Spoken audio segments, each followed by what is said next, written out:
परमात्मा प्रेमी सभी आत्माओं को मेरा प्यार भरा नमन। भाई और बहनों, आज की वीडियो की शुरुआत हम एक ड्रामेबाजी से करेंगे, एक नौटंकी से करेंगे। जो नौटंकी आजकल आपको बसों में, ट्रेनों में, बड़े बड़े मॉल्स में, बड़े बड़े शहरों में, रोडों पे हर जगह देखने को मिलेगी। भक्ति के नाम पे ड्रामेबाजी, भक्ति के नाम पे नौटंकी। एक छोटा सा वीडियो 10-15 सेकंड का देख लीजिए, फिर आगे हम उस पर चर्चा करेंगे।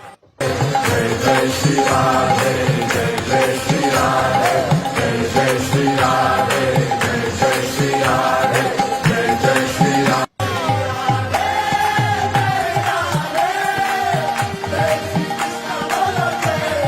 तो देखा आपने नौटंकी। इस तरह के लोग आपको आजकल हर जगह देखने को मिल जाएंगे। भगवान के नाम को, परमात्मा के भजन को लोगों ने अपना व्यापार बना लिया, धंधा बना लिया, बिजनेस बना लिया। भाई और बहनों, ये जो हरे रामा हरे कृष्णा, रामा रामा हरे हरे, कृष्णा कृष्णा, आपको पता है ये क्या है? नहीं पता होगा। आप हिंदू धर्म में हैं, फिर भी आपको नहीं पता कि ये क्या है। क्यों नहीं पता है? आपकी अपनी कमजोरी के कारण है, आपकी अपनी अज्ञानता के कारण है। आप हिंदू धर्म में जन्मे हैं, जिंदगी में आपने कभी वेद पढ़े हैं? नहीं। गीता जी पढ़ी है? नहीं। 18 पुराणों में से कोई एक पुराण कभी पढ़ा आपने? नहीं। नोवेल तो बहुत पढ़े होंगे, कॉमिक्स भी बहुत पढ़ी होंगी, दुनिया भर के यूट्यूब पे फालतू के ऑडियो वीडियो बहुत देखे हैं आपने। कोई शास्त्र पढ़ा आपने? नहीं। किसी संत के कोई सत्संग सुने आपने जो शास्त्र प्रमाणित हो, हमारे धर्मशास्त्रों पे आधारित हो? नहीं। फिर क्या समझ में आएगा आपके?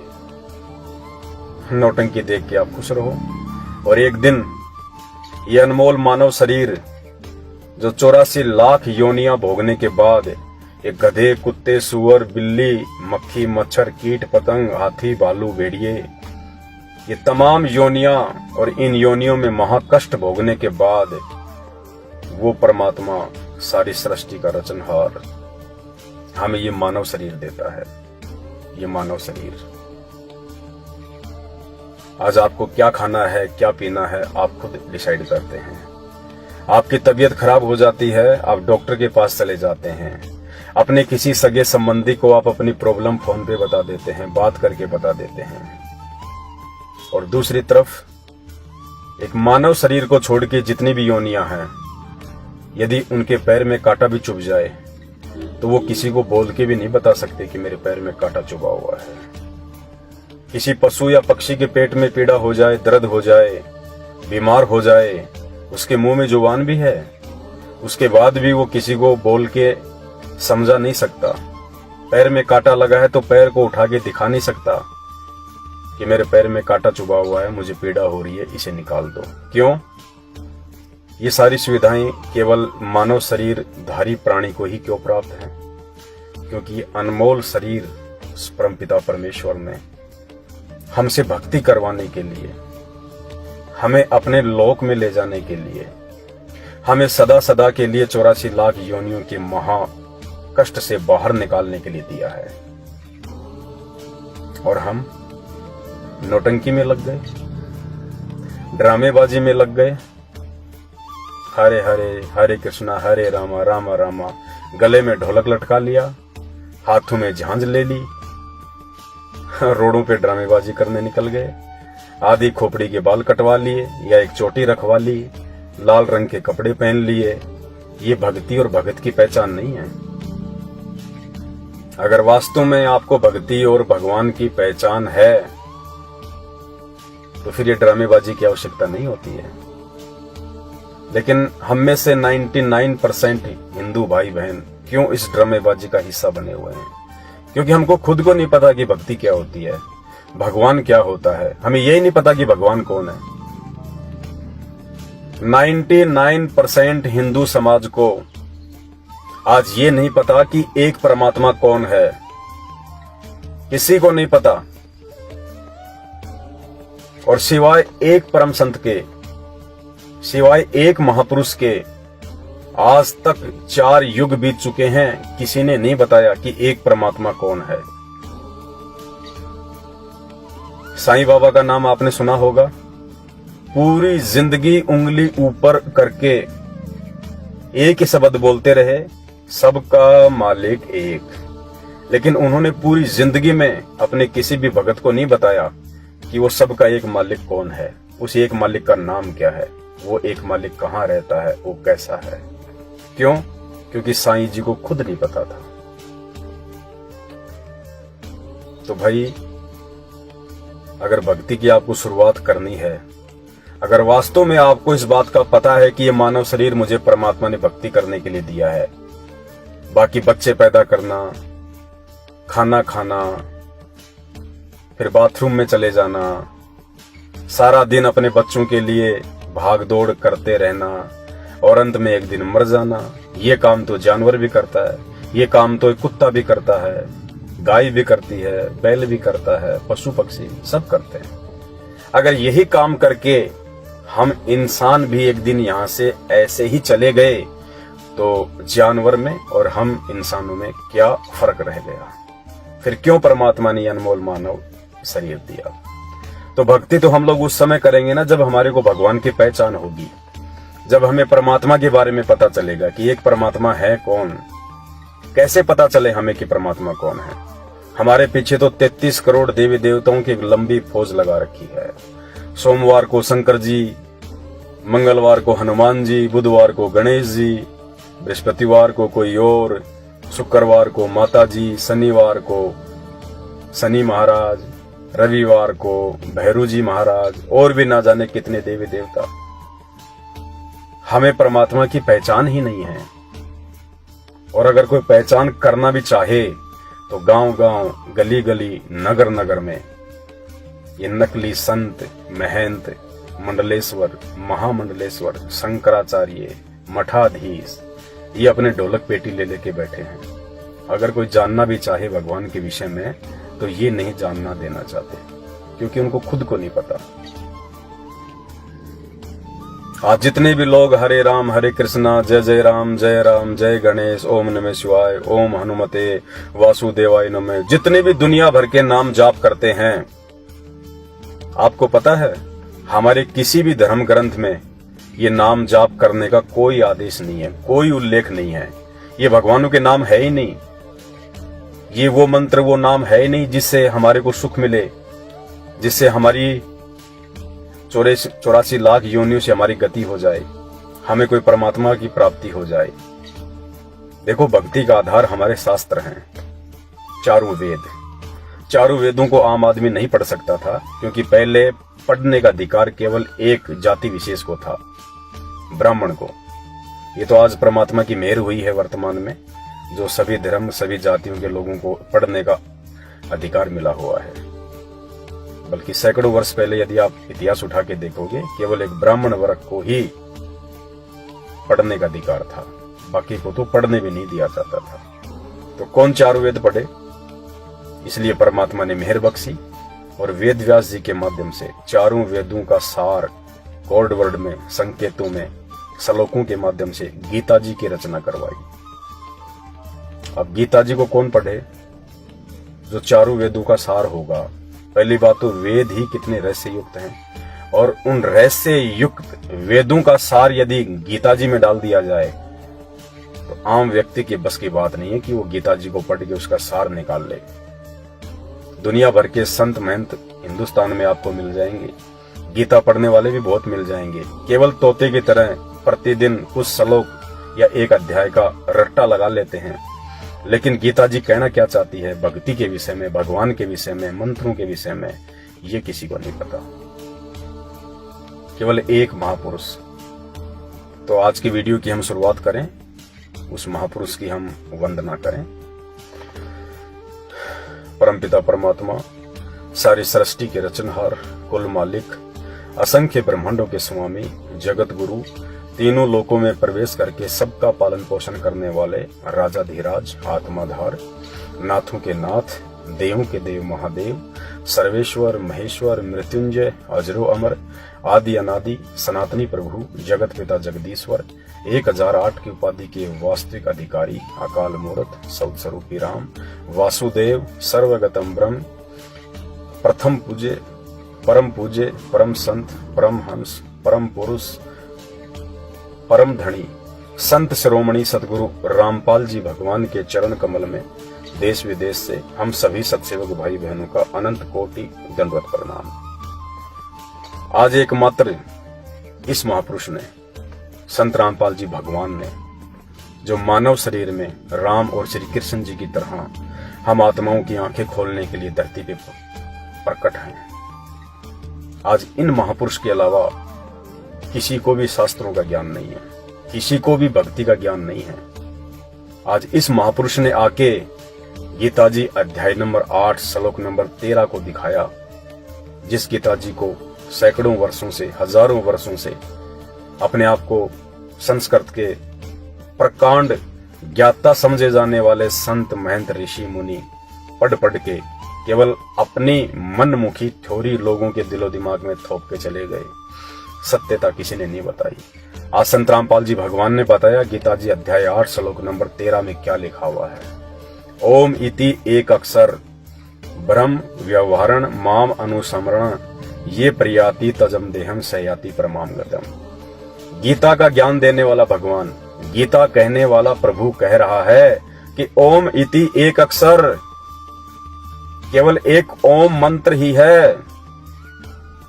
ओम इति एक अक्षर ब्रह्म व्यवहारण माम अनुसमरण, मुझ ब्रह्म का, मुझ भगवान का स्मरण करने का, मेरी भक्ति करने का केवल एकमात्र ओम मंत्र है। ये राधे राधे श्याम मिला दे, हरे कृष्णा हरे राम, ओम नमः भागवते वासुदेवाय नमः, ओम हनुमते नमः, ओम गणेशाय नमः, ये मंत्र है ही नहीं, किसी भी शास्त्र में नहीं है, किसी भी भक्ति में नहीं है। ये मनमुखी उन नकली संतों को, जिन्होंने मनमुखी रूप से वेदों को पढ़ा, गीता जी को पढ़ा, 4 अक्षर संस्कृत के पढ़ के अपने आप को ज्ञानी समझने लग गए, उन्होंने मनमुखी रूप से और ये मंत्र जाप करने शुरू कर दिए और उनके जो फॉलोवर हैं उनसे करवाने शुरू कर दिए। इससे भगवान प्राप्ति नहीं होगी, इससे परमात्मा प्राप्ति नहीं होगी। ये तो उन देवी देवताओं के, उनके शरीर के नाम है। जैसे मेरा नाम है पवन, आपका नाम है राधेश्याम, रवि, राजकिशोर, राजकमल, ऐसे ही ओम श्री विष्णु देवाय नमः, ओम ब्रह्मा देवाय नमः, ओम नमः शिवाय, राधे राधे, हरे कृष्णा हरे राम, ये उन महापुरुषों के शरीर के नाम हैं, ये तो उनकी पहचान है। राम राम कोई जाप करने का मंत्र नहीं है, हरे कृष्णा कोई मंत्र जाप नहीं है, राधे राधे श्याम मिला दे ये कोई मंत्र जाप नहीं है, ये तो उनके शरीर के नाम हैं। उन देवी देवताओं से भी लाभ लेने के मंत्र कुछ और हैं। जैसे एक कुत्ता होता है, डॉग, और आपने उसको रोटी डालनी है और वो आपकी गली के बाहर खड़ा हुआ है। आपने यदि उस कुत्ते को अपने पास में बुलाना है और वो आपके विपरीत दिशा में मुंह करके खड़ा हुआ है, आप चाहे उसको कितना भी कुत्ता कुत्ता कह के बोलिए कि हे कुत्ता, ए डॉग, ए कुत्ता इधर आ रोटी खा ले, वो कुत्ता नहीं आएगा, क्योंकि कुत्ता शब्द केवल उसकी बॉडी का नाम है। उसको बुलाने का मूल मंत्र कुछ और है। उसको धीरे से कह दीजिए त्योल त्योल, तुरंत आपकी तरफ देखेगा वो, तुरंत, क्योंकि कुत्ता खाली उसकी बॉडी का नाम है, लेकिन उसको बुलाने का मंत्र कुछ और है। त्योल त्योल, तुरंत आपकी तरफ देखेगा। ऐसे ही झोटा जो होता है, भैंसा, भैंसे को आप कितना ही भैंसा भैंसा कहिए, झोटा झोटा कहिए, वो आपकी तरफ नहीं देखेगा। उसको बुलाने का एक मूल मंत्र है। उसको धीरे से भी अगर आप ये कह दोगे ना, उड़ रही, तुरंत आपकी तरफ कान खड़े करके देखेगा कि आवाज कहां से आई, मुझे किसने पुकारा। तो इसी प्रकार राम राम, हरे कृष्णा हरे राम, ओम नमः भागवते वासुदेवाय, जय गणेश जय गणेश, या माता जी का नाम, ये सब इनकी बॉडी के नाम हैं, ये सब इनके शरीर के नाम है, ये इनकी पहचान है। इनसे लाभ लेने के मंत्र कुछ और हैं, इनसे लाभ प्राप्त करने के मंत्र जाप, इनके बीज मंत्र, जिससे कि ये प्रभावित हों, ये तुरंत हमारे को लाभ देना शुरू करें। जो भी लाभ ये दे सकते हैं अपने स्तर का, वो मंत्र कुछ और हैं। और वो मंत्र आज वर्तमान में पूरे विश्व में केवल एक ही महापुरुष के पास हैं, और उन मंत्रों का देने का अधिकारी भी केवल वो अकेला ही एक महापुरुष है। उस महापुरुष के अलावा यदि वो मंत्र कोई और भी किसी को दे देगा उस महापुरुष से प्राप्त करके, तो भी उन मंत्रों का लाभ उस लेने वाले को नहीं मिलेगा। और वो महापुरुष परमपिता परमात्मा मानव शरीर में आए हुए स्वयं कबीर परमेश्वर सतगुरु रामपाल जी भगवान है। इनके विषय में अधिक जानकारी के लिए, और इन्होंने हमें जो भक्ति दी है, जो शास्त्र प्रमाणित है, इस भक्ति की पूरी जानकारी के लिए इस वीडियो के ऊपर लिंक में एक सृष्टि रचना का लिंक दिया हुआ है। 2.5 से 3 घंटे का वीडियो है सृष्टि रचना का। जब तक आप ये वीडियो नहीं देखेंगे, आप किसी भी धर्म से संबंधित हैं, आप अपने धर्म के धर्म ग्रंथों को नहीं समझ सकते। आप हिंदू हैं तो आप वेदों को नहीं समझ पाएंगे, गीता जी को नहीं समझ पाएंगे, पुराणों को नहीं समझ पाएंगे, अपने भगवानों की स्थिति को नहीं समझ पाएंगे, उनकी पावर को नहीं समझ पाएंगे। वीडियो को आप जी जरूर देखें। उसके बाद हम बात करते हैं आगे। जो कमेंट्स आते हैं भाई बहनों के, या वैसे भी आप सब जानते हैं, चाहे कोई ब्रह्मा जी की पूजा करता है, चाहे कोई विष्णु जी की पूजा करता है, चाहे कोई शंकर जी की पूजा करता है, चाहे कोई हनुमान जी या गणेश जी की पूजा करता है, और जब कभी बात आती है उनसे, कभी वो कोई ज्ञान चर्चा होती है, या जैसे हम लोग वीडियो बनाते हैं सोशल मीडिया पे और हम कहते हैं कि संत रामपाल जी भगवान हैं, ये पूर्ण परमात्मा है,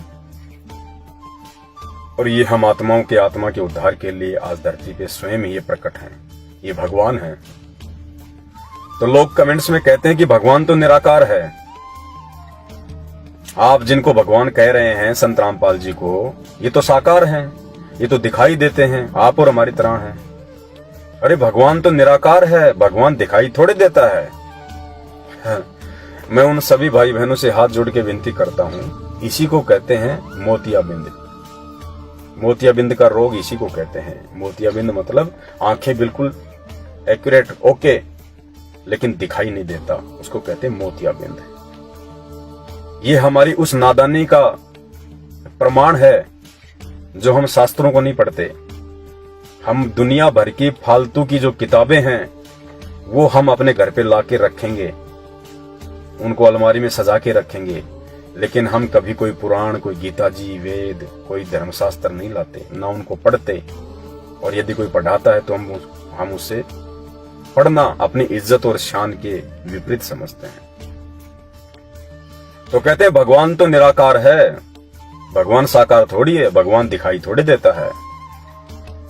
अरे नादान प्राणियों, तुम अपने घर में जो पूजा पाठ करते हो, जिसको भी तुम अपना भगवान मानते हो, अपना इष्ट मानते हो, तुम विष्णु जी को भगवान मान के पूजा करते हो, कोई शंकर जी को भगवान मान के पूजा करता है, कोई हनुमान जी को अपना इष्ट मान के पूजा करता है, कोई माता जी की पूजा करता है। तो तुम्हारे घर पे जो फोटोएं लगी हुई हैं, तुमने जो मूर्ति लाके अपने दरबार में, अपने मंदिर में रखी हुई है, वो मूर्ति दिखाई देती है कि नहीं दिखाई देती है? उस मूर्ति का आकार क्या है, उसका रूप क्या है, जानवर के जैसा है या कोई इंसान के जैसा है? अब आप कहोगे हमारे जैसे इंसान की तरह है भगवान विष्णु। मेरे घर पे तो बहुत बड़ी फोटो लगी हुई है भगवान विष्णु की, 4 हाथ हैं, नाक है, आंखें हैं, मुंह है, हमारी तरह दिखाई देते हैं, कपड़े पहन रखे हैं। अरे एक तरफ तो तुम कहते हो कि भगवान निराकार है, भगवान दिखाई नहीं देता, दूसरी तरफ तुमने उसी भगवान की फोटो अपने घर पे लगा रखी है, जो आकार में है, जो साकार है, आपकी तरह उसका भी हाथ, नाक, कान, मुंह है। फिर भगवान निराकार कहां से हो गया? ये तो देखो तुम लोग क्या बोल रहे हो और तुम लोग ये क्या कर रहे हो। जब बात आती है भगवान की तो कहते हो भगवान निराकार है, भगवान दिखाई नहीं देता, और अपने घर पे जाके रोज तुम घंटी बजाते हो विष्णु भगवान के आगे, हनुमान जी के आगे, माता जी के आगे, और कहते हो ये भगवान है। अरे वो तो दिखाई दे रहे हैं, आप और हमारी तरह हैं, उनका तो रूप है, उनका भी एक स्वरूप है जो तुमने अपने घर पे उनकी फोटो लगा रखी है। फिर निराकार कहां से हो गया भगवान? और भगवान यदि निराकार है, उसको किसी ने देखा ही नहीं है, तो फिर तुमने फोटोएं किसकी लगा रखी हैं? ये फिर तुम जिनकी पूजा करते हो, माता जी की, हनुमान जी की, 33 करोड़ देवी देवताओं की, ब्रह्मा विष्णु महेश की, फिर ये कौन है? भगवान अगर निराकार है तो ये साकार में दिखाई देने वाले, आप और हमारी तरह दिखाई देने वाले, फिर ये भगवान कौन है? पुण्यात्माओं, जब तक आप भाई बहन संत रामपाल जी भगवान के सत्संग नहीं सुनोगे, और विशेषकर सृष्टि रचना का वीडियो जब तक आप नहीं देखोगे, तब तक आपको ना तो कोई भगवान समझ में आ सकता है, ना आपको भक्ति समझ में आ सकती है। और इसी प्रकार से आप लोग लुटते रहोगे, इन नकली धर्मगुरुओं के पास में पिटते रहोगे। आपके भाग्य में यदि कोई संकट है तो वो नकली संत उनको नहीं टाल सकते। जो भक्ति आप कर रहे हो वर्तमान में, उस भक्ति से आपके भाग्य में आने वाले संकटों को नहीं टाला जा सकता। इसलिए तो आपकी आंखों के सामने भक्ति करते करते भी आपका बेटा मर जाता है, आपकी बेटी मर जाती है, आपकी बेटी विधवा हो जाती है, आपके व्यापार में नुकसान हो जाता है, आपका एक्सीडेंट हो जाता है। भक्ति करते करते भी फिर क्या फायदा उस भक्ति का? क्या फायदा उन देवी देवताओं के आगे घंटियां बजाने का, फूल चढ़ाने का, अगरबत्ती करने का?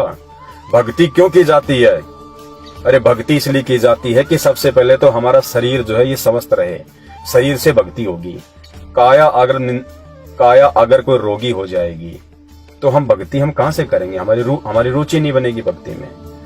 तो भगवानों की भक्ति हम इसीलिए करते हैं, इनकी पूजा पाठ हम इसीलिए करते हैं, मंदिरों में, मस्जिदों में, संतों के पास हम इसलिए जाते हैं कि हमारा जो शरीर है ये निरोगी रहे, हमारे बाल बच्चे जो है वो स्वस्थ रहें, हमारा काम धंधा ठीक ठाक चले, 2 पैसे घर में होंगे तो भक्ति भी ठीक ठाक से होगी, जीवन निर्वाह भी ठीक से होगा।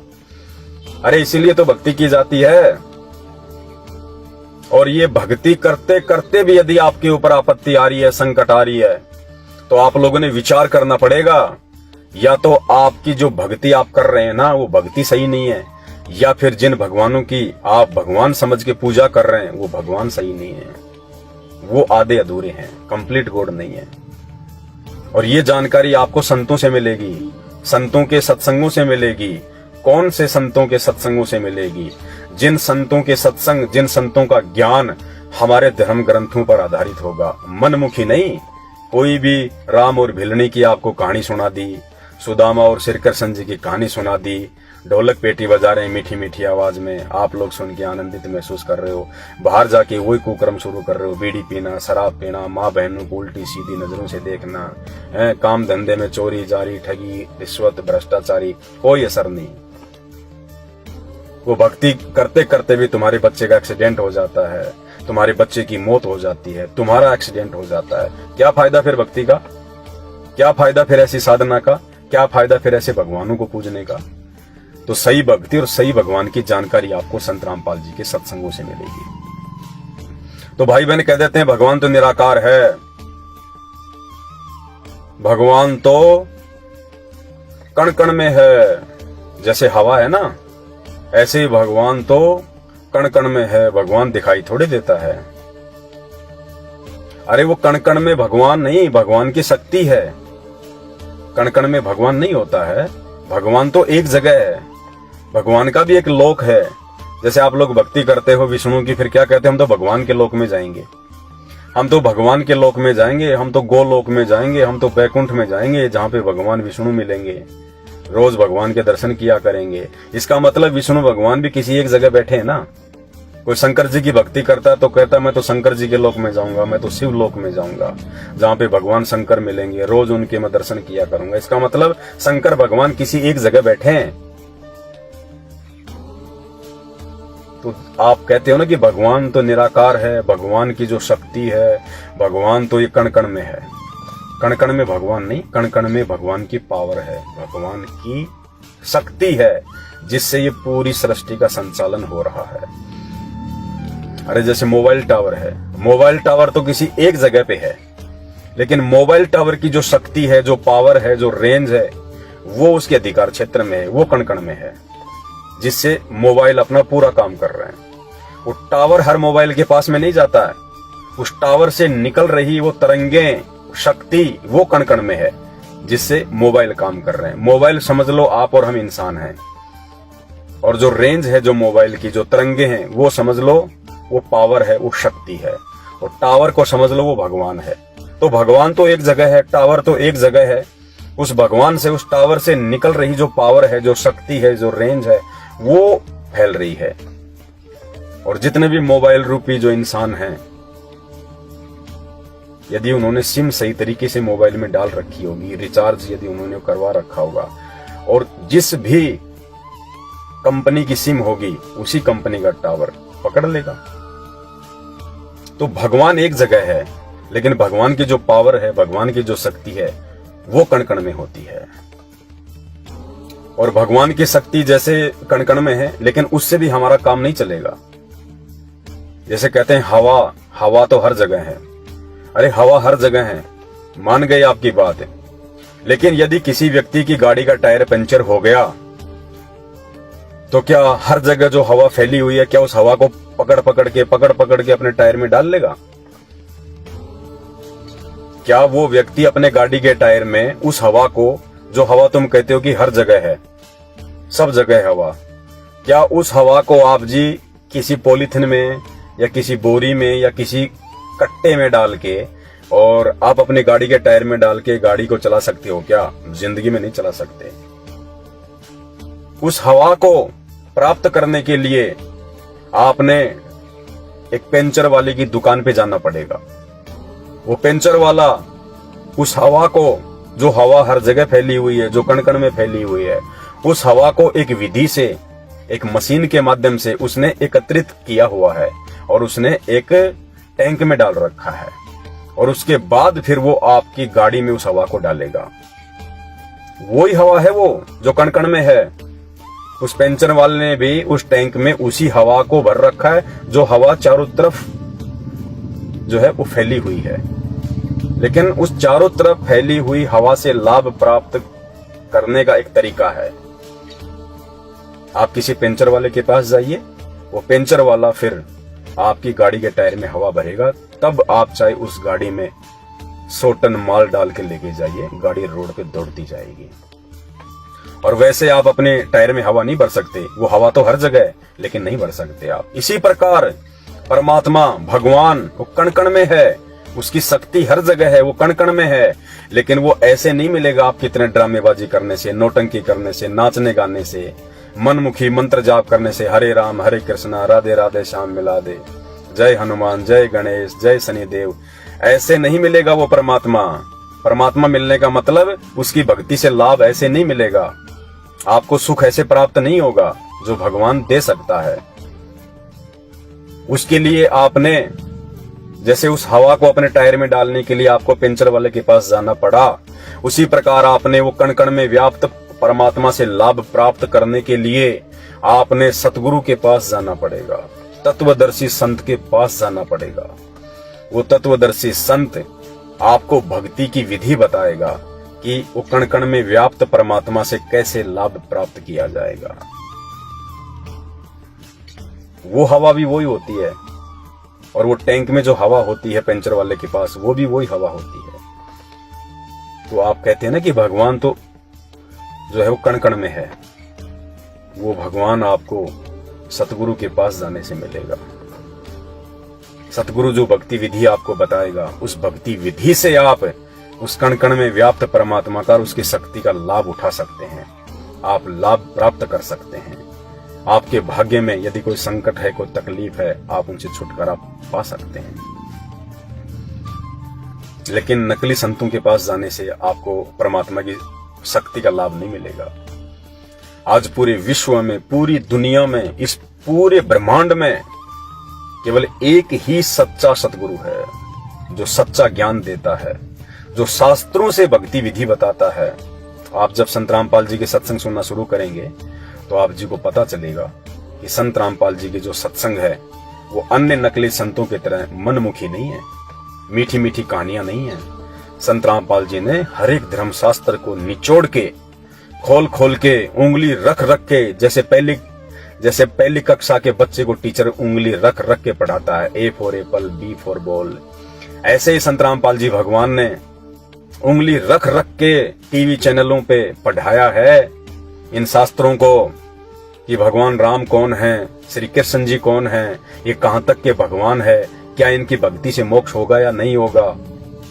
जब राम और श्री कृष्ण जी इन्हीं शास्त्रों के अनुसार, क्योंकि हमें शास्त्रों से तो पता चला है भगवानों का और उनकी भक्ति का, लेकिन हम लोग शास्त्र पढ़ते ही नहीं। और दूसरा कोई अगर शास्त्रों की बात करता है तो लगता है ये तो हमारे भगवानों की निंदा कर रहा है, हमारे भगवानों की बेइज्जती कर रहा है। अरे बेइज्जती नहीं हो रही, वास्तविकता बताई जा रही है। तो संत रामपाल जी ने उंगली रख रख के प्रत्येक धर्म के प्रत्येक शास्त्र को, मुसलमानों की कुरान को, हिंदुओं के चारों वेदों को, गीता जी को, जैन धर्म के सदग्रंथों को, ईसाई धर्म के सदग्रंथों को, सिख धर्म के जो है ग्रंथों को खोल खोल के बताया कि भगवान कौन है। तो सृष्टि रचना का वीडियो संत रामपाल जी का देखिएगा और उसके बाद ये ड्रामेबाजी से आपका मन हट जाएगा। जो ढोलक पेटी ले लेके हरे राम हरे कृष्णा जय जय राम हरे राम हरे राम, 300 रुपए के लाल कपड़े पहन के, बाल कटवा के, चोटी रखवा के मार्केट में घूमते रहते हैं ढोलक पेटी लेके, इससे भगवान नहीं मिलता। परमात्मा कहते नाचे गाए किन्हें ना मिलिया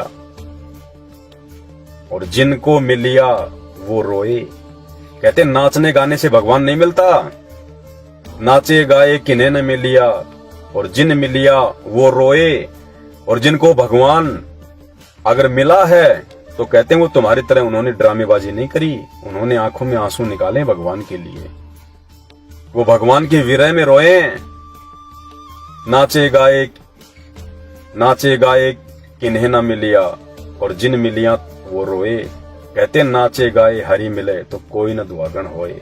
अगर ड्रामेबाजी करने से, नाचने गाने से, ढोलक पेटी बजाने से अगर भगवान मिल जाता तो आज किसी के घर में कोई तकलीफ नहीं होती, कोई संकट नहीं होता। ये ड्रामेबाजी तो लाखों कर रहे हैं, लाखों, और उन लाखों के घरों में कहर टूटे पड़े हैं। कब उनका बेटा मर जाए, कब किसका एक्सीडेंट हो जाए, कब किसके घर में क्या कोई रोग आ जाए, कोई बीमारी आ जाए, हॉस्पिटल भरे पड़े हैं। रोगों की गिनती नहीं है, इतने रोग हैं दुनिया में। और वो लोग भक्ति भी कर रहे हैं सभी देव देवताओं की, जो भी उनको बता देता है। तो भगवान ऐसे नहीं मिलता, जिसने बता दिया वही आपने पूजना शुरू कर दिया, वही आपने मानना शुरू कर दिया। भगवान मिलेगा सच्चे सतगुरु की पहचान करो, और सच्चे सतगुरु की पहचान उनके सत्संग सुनने से होगी। और सच्चा संत, सच्चा सतगुरु आज पूरे विश्व में वर्तमान में केवल संत रामपाल जी भगवान है। तो मैं उम्मीद करूंगा मेरे आप तमाम भगत भाई बहनों से कि आप संत रामपाल जी भगवान के सत्संग सुनना शुरू करेंगे। और वर्तमान में परमात्मा ने प्रसन्न होके आप और हमें जो ये मानव शरीर दिया हुआ है, पुण्यात्माओं, ये असंख्य जन्मों के बाद मिलता है, असंख्य जन्मों के बाद। इसको बर्बाद मत करो। ये बच्चे पैदा करना, उनका लालन पालन करना, पालना पोसना, एक दिन मर जाना, ये तो जानवर भी करता है, पशु पक्षी भी करते हैं। एक चिड़िया बाद में खाना खाती है, पहले अपनी चोंच में कहीं कहीं से लाके और अपने बच्चे को खिलाती है। एक कुतिया के अंदर भी मोह ममता है, उसके बच्चों को यदि कोई छेड़ता है, मारता पीटता है तो उसको भी दर्द होता है, वो भी चिल्लाती है, वो भी काटने को दौड़ती है, वो भी कहीं कहीं से खाना ला ला के अपने बच्चों को खिलाती है, पेट भरती है, फिर बच्चों को जो है वो दूध पिलाती है, और एक दिन वो भी मर जाती है। वो भी विषय वासनाओं में लिप्त हैं, वो भी संभोग करते हैं। इंसान भी वही कर रहा है, क्या अंतर है? इंसान एक बंद कमरे में संभोग कर लेता है, जानवर जो है वो खुले में कर लेता है, बस इतना ही अंतर है, एक दीवार का। इंसान 300-400 रुपए के कपड़े पहन के अपने शरीर को जो है वो ढक लेता है, वो जानवर नंगा घूम रहा है, बस खाली 400 रुपए का अंतर है जानवर में और इंसान में। इंसान एक थाली में खाना खा लेता है, वो जमीन पे पड़ा हुआ खा लेता है, बस खाली 50 रुपए की थाली का अंतर है एक इंसान में और एक जानवर में। यदि ज्ञान नहीं है तो, यदि मानव शरीर प्राप्त करके आपने पूर्ण परमात्मा की पहचान नहीं करी, यदि आपने उस तत्वदर्शी संत सतगुरु रामपाल जी भगवान के सत्संग सुन के यदि आपने सही भगवान की पहचान करके सही भक्ति नहीं करी, तो जानवर में और आप में कोई अंतर नहीं है। एक दिन उनको भी मर जाना है, एक दिन आपने भी मर जाना है, और फिर भगवान दोबारा ये मानव शरीर नहीं देगा, फिर वो गधे कुत्ते सूअर के शरीर में ठोक देगा। फिर करते रहना सारा दिन, खाना कमाना, बच्चे पालना, पैदा करना, लड़ाई करना, झगड़ा करना, एक दूसरे के कान काटना। तो बस मेरी केवल इतनी विनती है। मैं उम्मीद करूंगा आप सभी भाई बहन संत रामपाल जी भगवान के सत्संग सुनना शुरू करेंगे और अपनी आत्मा का कल्याण करवाएंगे, और समय समय पे दास आपको वीडियो बना के सही जानकारी से अवगत करवाता रहेगा। बंदी छोड़ सतगुरु रामपाल जी भगवान की जय हो।